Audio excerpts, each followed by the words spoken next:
السلام علیکم، میرا نام حریم شعیب ہے اور میرے اسکول کا نام عمر قرہ پبلک اسکول ہے۔ بیٹا یہ بتائیں کہ فلم میں سب سے اچھا سین کون سا تھا؟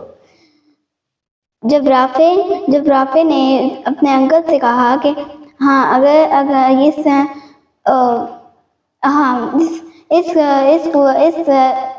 باسکٹ کو اٹھا کر آپ باہر لے جائیں، لیکن اس کے چاچا نے جب پوچھا کہ آپ ایسا کیوں کر رہے ہیں، جب اس نے بتایا کہ میں پورا الگ کر کے ہم اس کو ری سائیکل اچھی طرح سے کر سکتے ہیں، یعنی کہ بلو والے میں لال کلر کا اور گرین والے میں ریسائیکل کر کے ہم کچرا ڈال سکتے ہیں۔ زبردست۔ تو یہ بتائیں کہ اس فلم میں سب سے اچھا کردار آپ کو کون سا لگا؟ رافع۔ کیوں اچھا لگا آپ کو؟ کیونکہ رافع بہت بہادر تھا، اس نے اپنی بات کو سرائے کی طرح اچھی طرح سے بڑھایا اور وہ بہت کانفیڈنس سے بات کر رہا تھا، اور اس نے پورا ڈسٹبن ڈالنے کے بارے میں بھی بتایا تھا۔ زبردست۔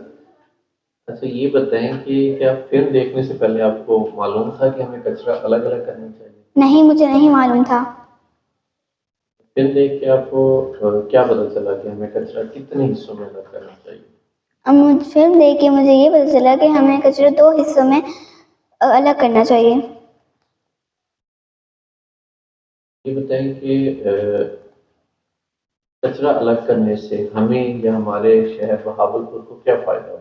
کچرا الگ کرنے سے ہمیں یہ فائدہ ہوگا کہ ہمارا جو کچرا ہے، ہمارا جو بہاولپور کا شہر ہے وہ بالکل صاف رہے گا، اور کچرا بالکل نہیں ہوگا، اور کسی کو بھی بیماری نہیں پڑے گی، اور وہ کوئی سلپ نہیں ہو سکتا۔ آپ نے کہاں پہ دیکھا کہ سلپ ہونے والا سین تھا؟ کیونکہ جب میری بہن نے اپنا کیلا اٹھا کر پھینک دیا فرش پر، تو پھر مجھے لگا وہ گر جائے گی، اور ایسا ہی ہوا، وہ سلپ ہو کے گر گئی۔ یہ بتائیں کہ کچرا الگ کرنے کے حوالے سے آپ گھر جا کے کیا کریں گے؟ میں پہلے اپنے بابا مما کو بتاؤں گی کہ ہمیں کچرا الگ کر کے رکھنا چاہیے، کیونکہ اس سے ہمارا فائدہ ہوتا ہے، پھر میں ان ٹیگس کو لگا کے آپ کو دکھاؤں گی۔ یہ بتائیں کہ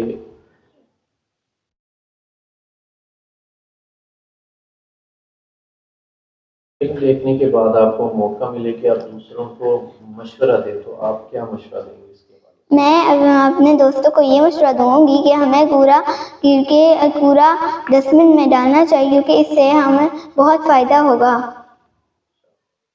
یہ بتائیں کہ کیا یہ اسٹیکر یاد رکھنے میں روزانہ کہ ہمیں کوڑا الگ الگ کرنا چاہیے ہماری مددگار ثابت ہوں گے؟ یس۔ تھینک یو سو مچ بیٹا، بہت